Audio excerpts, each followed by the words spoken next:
I was standing at the door of what was promised to be my lakeside home, beautifully furnished and grand.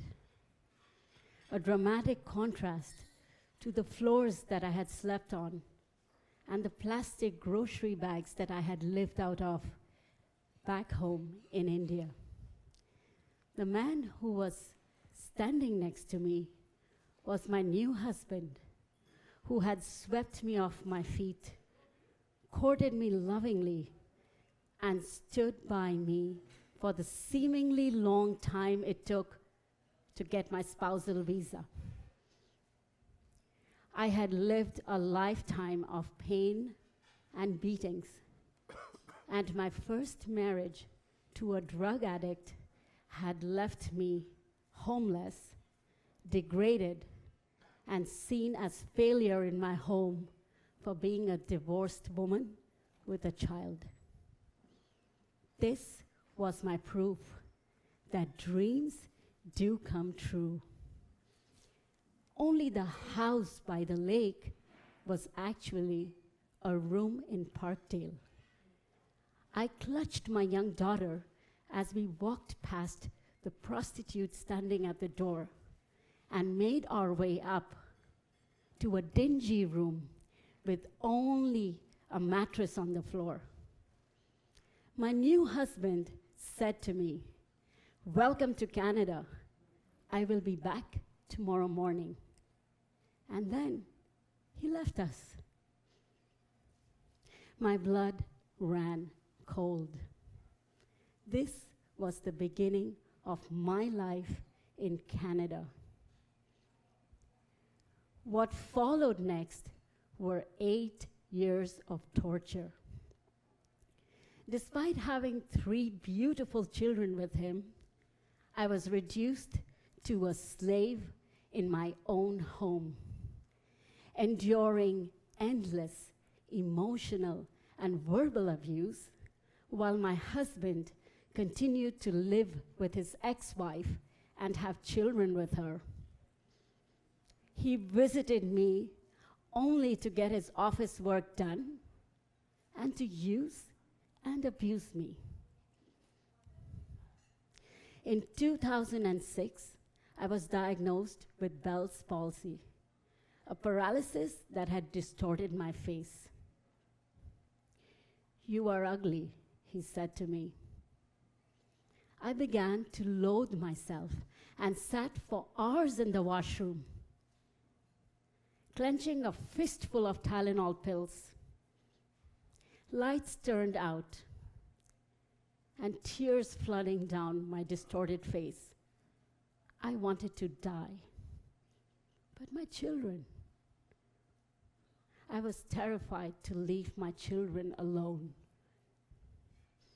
In 2013, I was diagnosed with cancer, a cancer that had spread to my lymph nodes.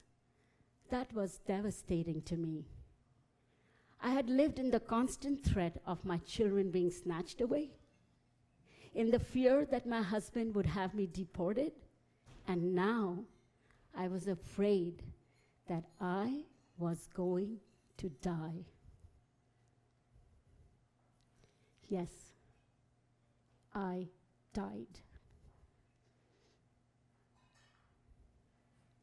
Who you see in front of you now is not that slave woman, but a champion who overcame adversity in her own life.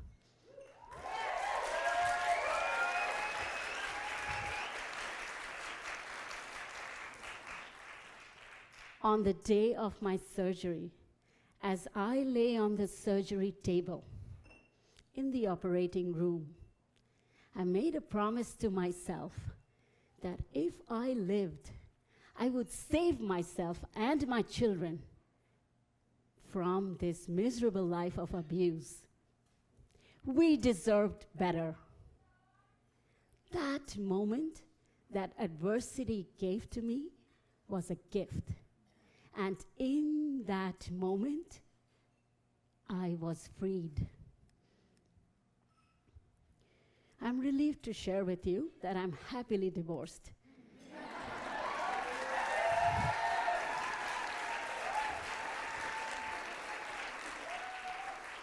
and live a joyous life with my children. I have written 2 books that are in production and created a program called Be Your Own North Star that empowers women to be their own guiding force.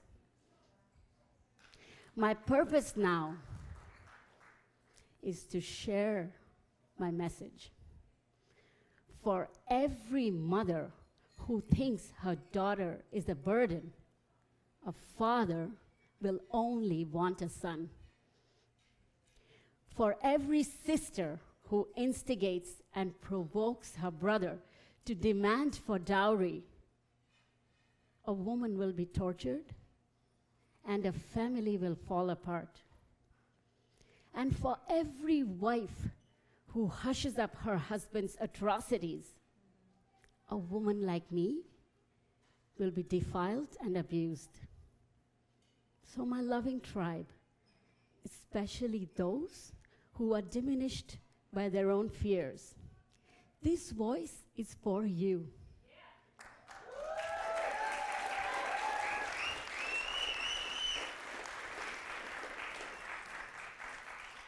May my adversity be a gift that inspires you.